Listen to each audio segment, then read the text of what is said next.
I record a little sequence here, and this is the first thing that I do because it really blows people's minds.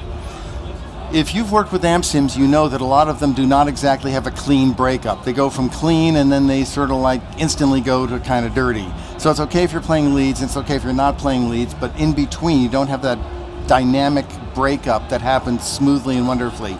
So the first thing that I'm going to show you is this amp here. All right, this is the Vox AC30 emulation. And what I'm going to do is I'm going to take the volume control and I'm going to go from nothing to all the way up as slowly as I possibly can. And you will hear that like every degree of rotation brings up the distortion like another 1%. It's like really cool. So I will do that and you'll know exactly what I'm talking about.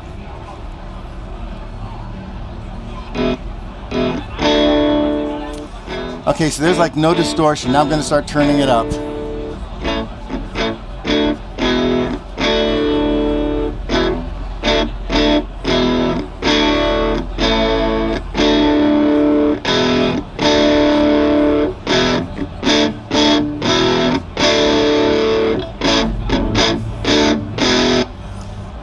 So that's pretty darn good. And of course it also has the tone cut thing that has bedeviled people for years because you get less treble as you turn it up. But it's a nice way to trim back that high end. And of course it has the mandated by Congress tremolo.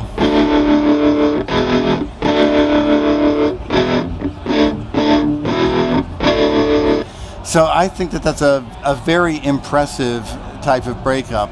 And of course the other thing is you do have effects you can add to it, like for example if you want to, since we are in California, we might as well do a little homage to surf music here with the spring reverb.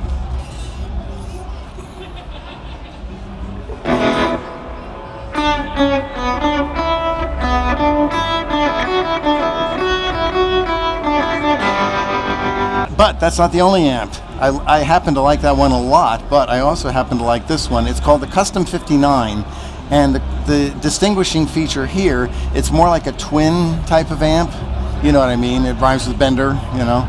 And it also has a really smooth breakup, but then it has another cool feature, which is you can change the input tubes, which are considerately arranged from lowest gain to highest gain. So let's listen to the lowest gain version. I'll take off the spring. Now as we go to a 12AX7 where you've got more gain coming in,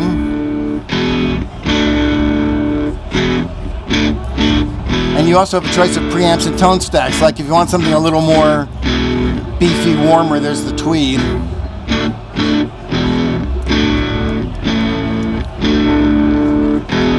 A little bit brighter. I like the breaker. I think it's a nice combination of them. And again, the acid test.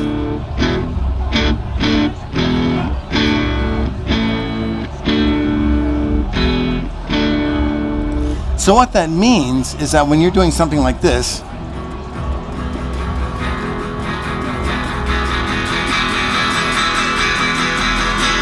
you're getting that nice, smooth, even breakup. That to me is huge. There's another amp in here called the Soloist, and the Soloist claim to fame is it's obviously very good for solos. It's kind of a high gain type of amp, and even this high gain amp does the breakup thing. So check this out.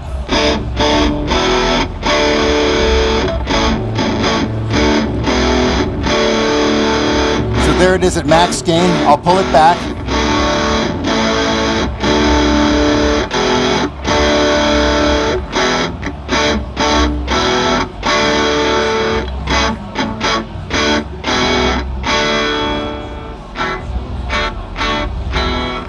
All the way to clean. I can tell you're impressed. This is not something that you're used to. Now also there's two different channels. There's a crunchier one and a leadier one. Here's the crunchy. So you can see there's some variations there. Plus you can change some of the characteristics from one amp onto the other, and there's a clean setting and there's a tone stack and all that, but we only have 25 minutes, so they work, trust me on that one.